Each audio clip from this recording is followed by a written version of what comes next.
Joining me to discuss this is Vipin Patel, one of the victims of the Horizon scandal, who had his conviction for misappropriating funds quashed in 2020, and he's joined by his son, Varchas. Vipin, first of all, start off by telling us about your story and what you went through. I worked for Post Office for 23 years, 15 of them in Crown Office, 9 years in my sub-post office. When we bought the sub-post office, I had very little training on Horizon. And the first few years were fine with some shortages and what have you.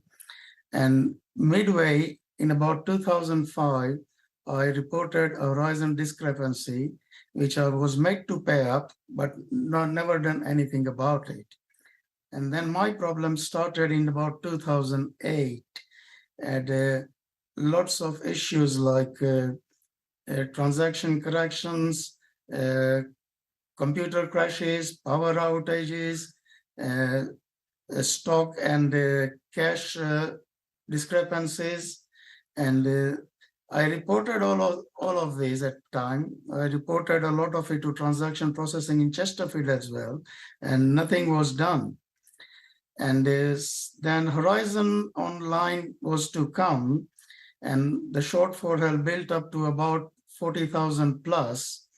I had to sell my Royal Mail pension and my wife's gold in order to put the money for the Horizon Online audit. So you paid for these mistakes yourself. You reported them, and yet you felt the need to sell your own valued possessions to meet the shortfall. I mean, Varchas, it must have been awful seeing your father go through this, knowing he was an innocent man.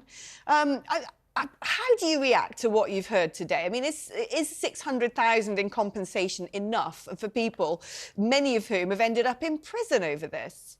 Oh, definitely not. No, in my humble opinion, I believe £600,000 should be an interim payment for every single postmaster, either accused or prosecuted.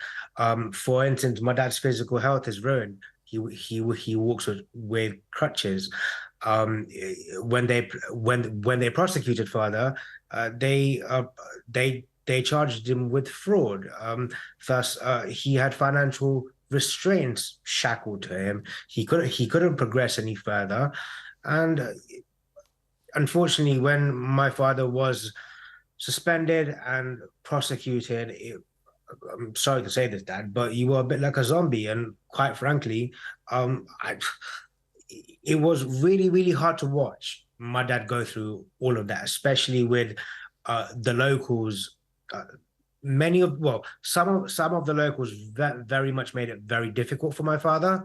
I'm talking harassment, intimidation, the use of racial slurs, and at the same time, he's also getting it in the neck from the post office. So lots of these innocent people, £600,000 is just not going to cut the cheddar. I'm sorry. It's just what would cut it? What should justice look like?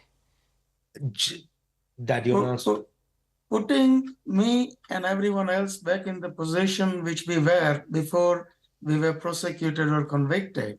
And that would be fair justice. And I think all of us who are involved in this scandal really wish for that to be done correctly. Any quantification has to be just for pecuniary and non-pecuniary losses, which are subject to some kind of relationship with past case laws.